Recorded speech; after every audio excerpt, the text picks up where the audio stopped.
Raymond Good stood at the left podium on the Family Feud stage on the afternoon of March 14, 2019, and said something to Steve Harvey that nobody in the 23-year history of the show had ever said before.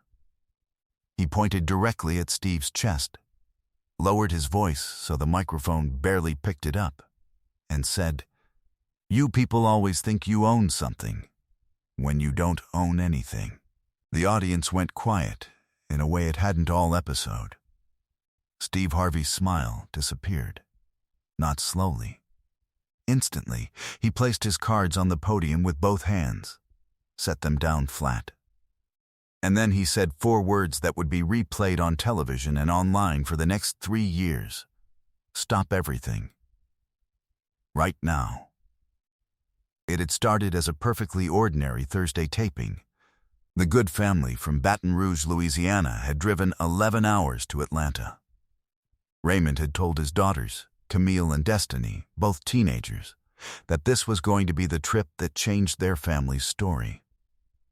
Raymond worked long shifts at a chemical processing plant outside Baton Rouge, and his wife, Vanessa, cleaned rooms at a Hampton Inn near the airport. They had $2,200 in savings and a truck that needed a new transmission. Raymond had applied to Family Feud 6 times before this callback finally came through. He had practiced survey questions every night at the kitchen table for 4 months. He believed, genuinely and deeply, that this was God's door opening for his family. But nobody in that studio knew what Raymond was actually carrying inside him on that day. Raymond had grown up in Zachary, Louisiana, in a house where the word pride was used like a weapon.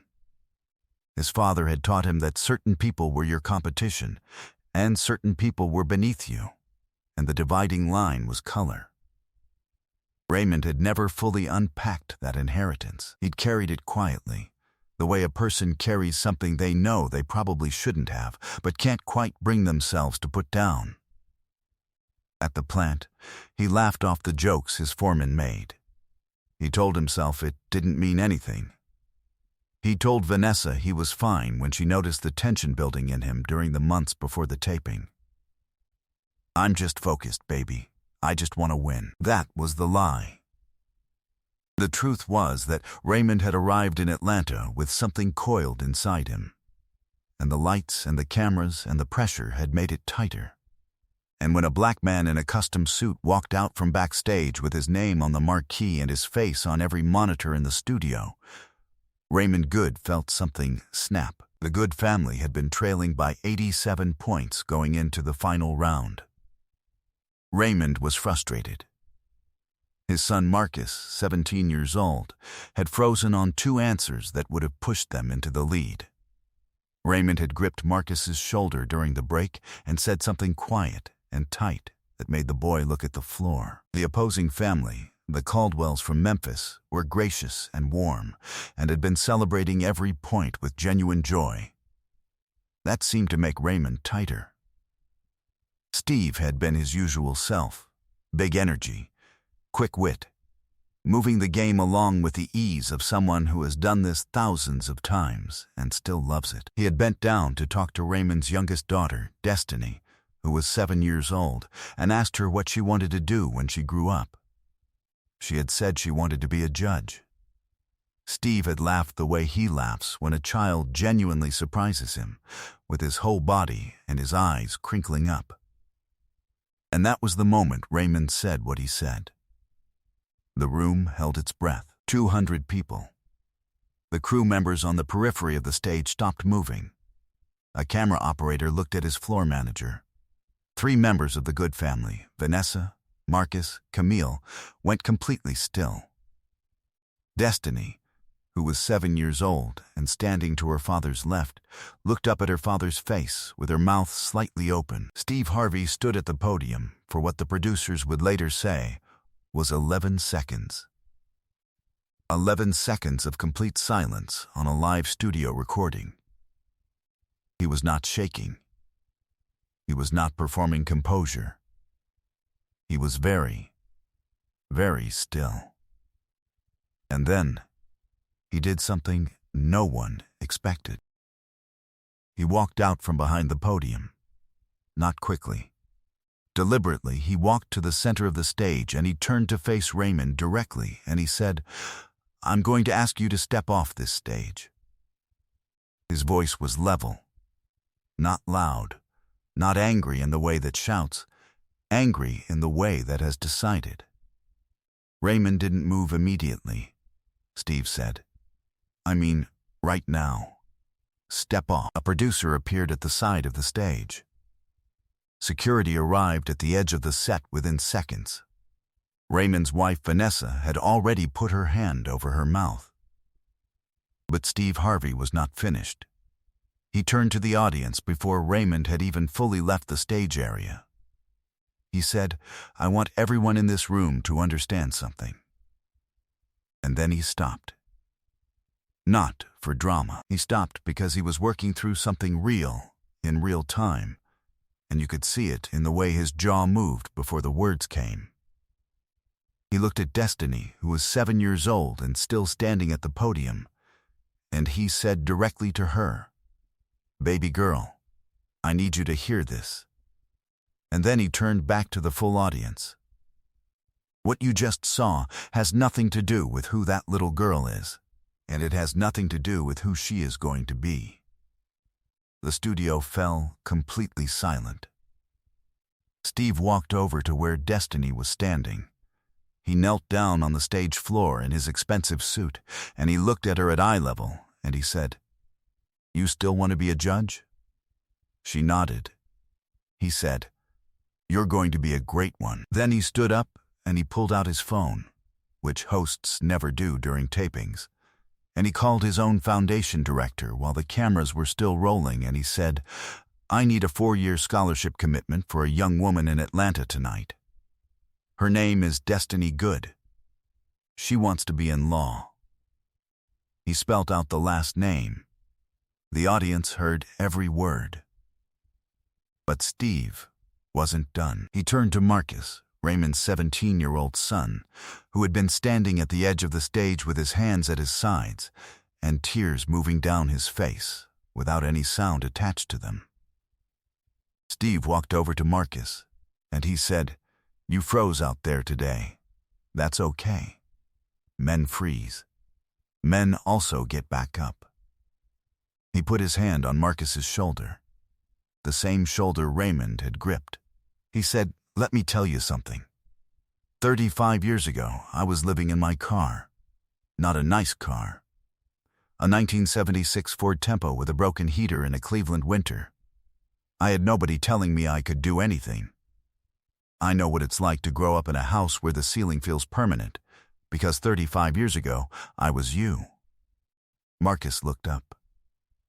Steve said, "But I'm standing here. And so will you." The studio fell completely silent again.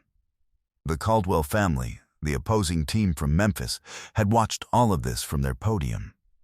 Their team captain, a woman named Gloria Caldwell, walked across the stage without being asked.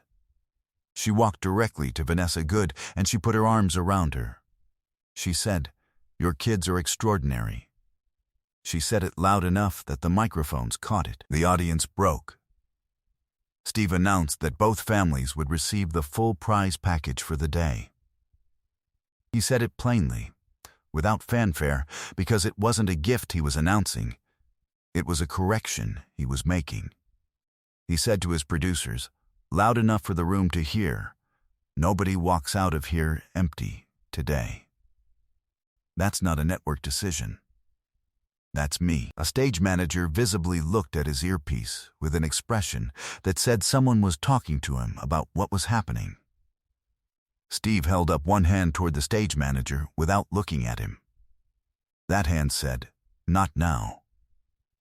When the episode aired 6 weeks later, the clip of Steve kneeling on the stage with Destiny played 180 million times in the first 4 days. It trended in 17 countries. The hashtag was a single phrase Destiny had said when a reporter asked her how she felt about what happened. She had said, "Mr. Steve said I'm going to be great."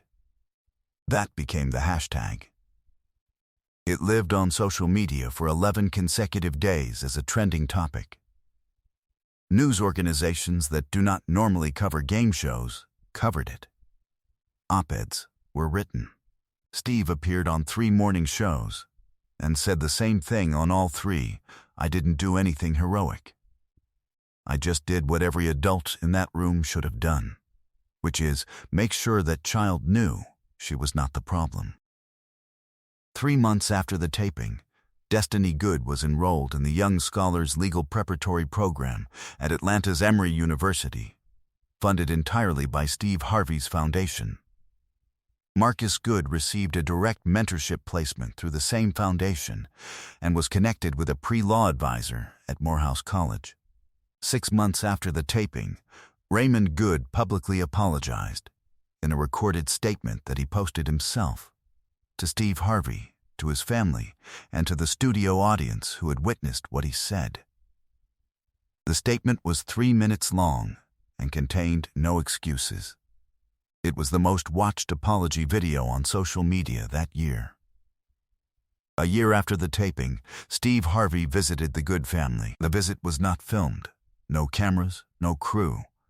He sat at their kitchen table in Baton Rouge with Vanessa's cooking in front of him, and Destiny showing him her school notebook where she had started keeping a list of cases she wanted to study when she became a lawyer. The first case on the list was a civil rights ruling from 1954. Steve looked at the notebook for a long time. He said later in an interview, "That notebook is the whole reason I do what I do." Today, Destiny Good is 11 years old and has already been invited to speak at a youth legal conference in Washington, D.C. The Steve Harvey Foundation's Destiny Scholars Program, named after her with her mother's permission, has provided educational pathways for over 400 children in underserved communities across 12 states. The program's motto, pulled from what Steve said to Destiny on the stage that afternoon, is printed on every program brochure in the same words he used. "You're going to be a great one." The studio fell completely silent the moment Steve knelt down. And in that silence, a 7-year-old girl learned something that no classroom, no test, and no courtroom will ever teach her as completely as it was taught in that moment. That what someone else says about you is not the final word on who you are. Some moments don't just change a day. Some moments choose a direction for a whole life. Destiny Good is walking in that direction right now. If this moment moved you, if a 7-year-old girl standing her ground with her chin up reminded you of anyone you love, subscribe to this channel and hit the like button. Share this video with someone who needs to know that dignity is not something anyone can take from a child. Have you ever witnessed someone stand up for a young person who had no one else in that moment? Tell us in the comments. And ring that notification bell for more stories that remind us what it looks like when a grown man with everything uses it to protect someone with nothing.